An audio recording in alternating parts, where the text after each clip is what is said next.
Inilabas ng Deloitte Canada Miyerkules ang kanilang Economic Outlook Report para sa 2026. These are all very ambitious goals and certainly things we should be striving for, but we have to be aware that it takes time. Reset over Resolutions, Building Economic Momentum ang pamagat ng report na inilabas ng Chief Economist ng Canadian firm. Dito sinuri ang ilang mga polisiya ng Canadian government, ang mga epekto nito at ng iba pang international at interprovincial relations ng Canada sa susunod na taon. In the near term, it's probably going to feel not that great because we still have lots of uncertainty. But I do think that as all of these factors come together, it will be sufficient to restore confidence. Reaksyon ng Associate Professor of Economics sa UFV, Michael Batu, sa prediksyon ng Deloitte Canada na 1.5% economic growth sa bansa ngayong taon? Realistic siya kaya lang medyo mababa, no? Kasi ang long run na historical growth natin ay nasa around 2%. So mababa siya sa 2%, 1.5%.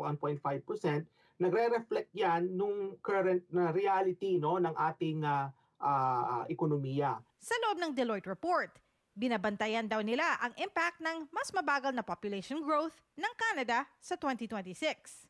Definitely may negative na effect 'yan.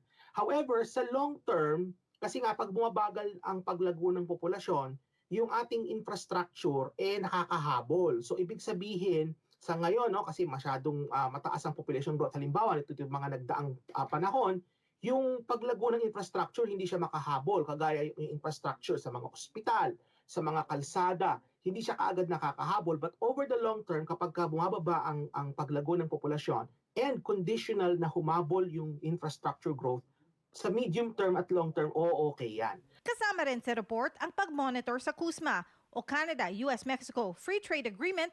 Tinawag nilang pivotal event ang pag-aayos nito bago mag-Hulyo 2026.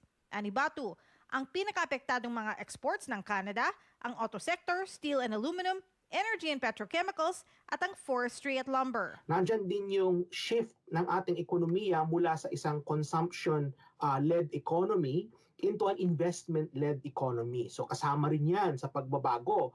At nandyan din yung mga recalibration na nangyayari dahil dito sa nagbabagong trade and geopolitical environment na nakikita natin sa kasalukuyan. Dagdag pa ng report, kung panatilihin ng Bank of Canada ang kanilang policy rate sa 2.25% sa 2026, maaaring makakatulong raw ito sa mga Canadians na may home mortgages. Bagamat magpo-produce tayo ng mas maraming housing, nagbabawas tayo ng population growth, na medyo bumabagal siya at nakakaroon ng stability sa market, but still house prices remain to be out of reach for many people, especially first-time home buyers. Asahan din daw ayon sa report ang trade diversification ng Canada sa ibang bansa ngayong taon katulad ng sa India, United Arab Emirates at sa Pilipinas.